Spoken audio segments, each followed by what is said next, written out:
you could be asking yourself, what's humility? And how can this super trait help your own wellness?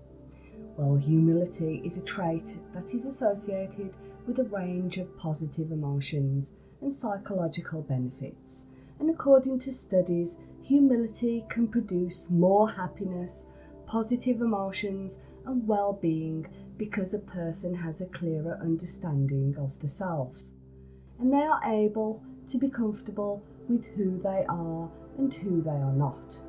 So humility also helps in the development of self-growth and self-awareness because it allows one to rationally acknowledge ways in which they can improve themselves.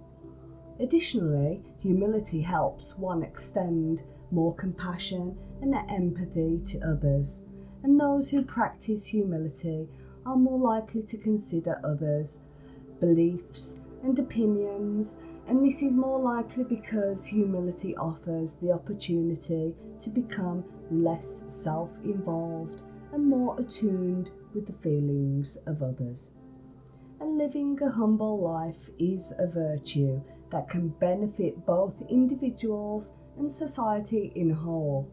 Humility is the ability to view oneself accurately as an individual with talents as well as flaws, and while being void of arrogance and low self-esteem. Humility also means being open to learning from others and recognizing their strengths and contributions. So here's some tips on how to live a humbler life. So tip 1, you need to know yourself. Your values are the rules and standards that guide your life. They reflect what is important to you. What are the things that you value most? What do you respect most in others? And your values, where do they come in? How do they influence your life choices? So to live a congruent life, you need to be clear about your values and act accordingly. And you can use a values sort exercise to help you identify your core values. It's like being a detective who investigates their own life. You need to gather evidence and analyse patterns and draw conclusions about your values, beliefs and behaviours. And you can also use a journal or a personality test to help you understand yourself better. Tip number 2, listen to your intuition. So your intuition is the voice of your soul. It is the inner wisdom that tells you what is right for you. It is often a subtle feeling or a gentle nudge that guides you towards your true path. And to live a congruent life, you need to trust your intuition and follow it. And you can cultivate your intuition by meditating or journaling or just paying attention to your dreams.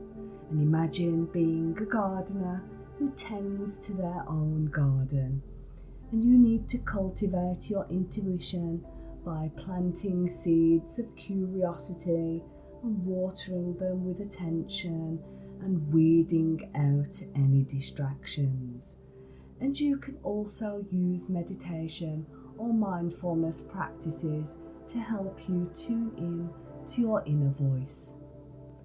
Tip number 3, pay attention to your relationships.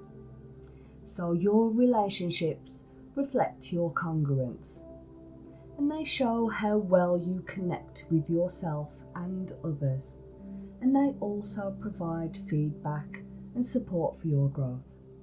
And so to live a congruent life, you need to nurture relationships that are honest, respectful and meaningful. And you need to avoid relationships that are toxic, draining or dishonest. And think about a conductor who leads an orchestra.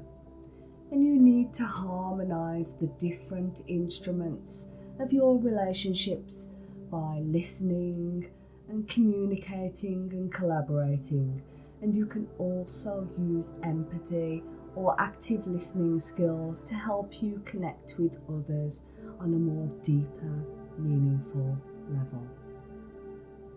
Tip number 4, admit mistakes.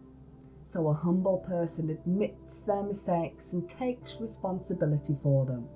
They also seek to make amends and learn from their mistakes. So a scientist, say for example, who conducts experiments, you need to test your hypotheses, observe the results, and draw conclusions. You can also use feedback or criticism as data points that can help you improve your performance. Tip number 5, ask for help. A humble person is not too proud or stubborn to ask for assistance or guidance when they need it. They also welcome constructive criticism and use it to improve themselves. So let's look at a traveller who asks for directions, and you need to acknowledge that you don't know everything and that others may have a more experienced or knowledge than you do. You can also use curiosity or gratitude as motivators that can help you learn from others.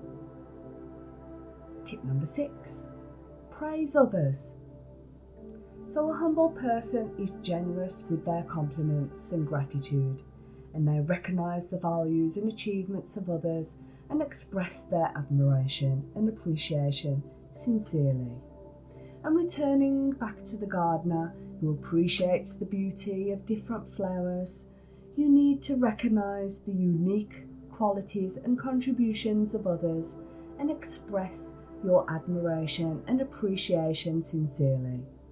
And you can use generosity or kindness as values that can help you build stronger relationships with others. Tip number 7, be curious. So a humble person is always eager to expand their knowledge and skills, and they are open-minded and interested in different perspectives and experiences. It's like being an explorer who discovers new lands, and you need to venture out of your comfort zone and explore new ideas or perspectives and learn from different cultures or experiences.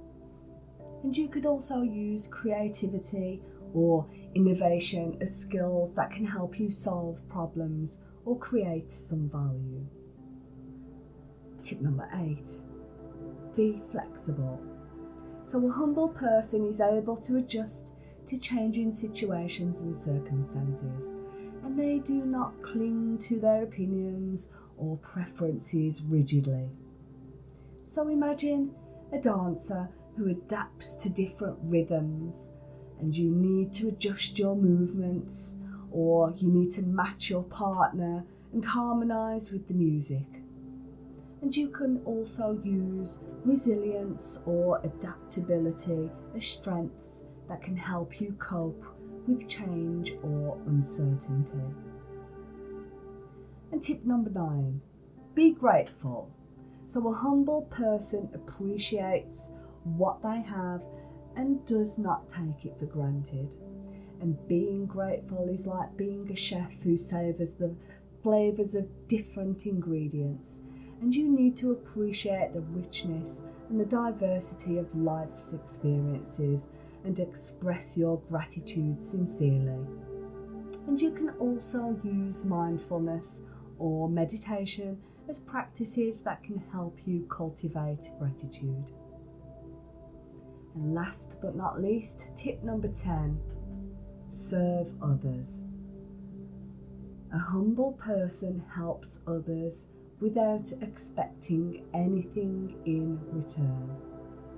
And I'm going to go back to the gardener who shares their harvest with others. You need to give back to the community by using your talents or resources to help others in need. You can also use compassion or empathy as values that can guide you into serving others. By incorporating humility into your life, you can become humbler and live a more fulfilling life. And I hope these analogies help you understand how to live a humbler life in an engaging and thought-provoking way. And let me know in the comments how you have incorporated humility into your life. And as always, thanks for watching.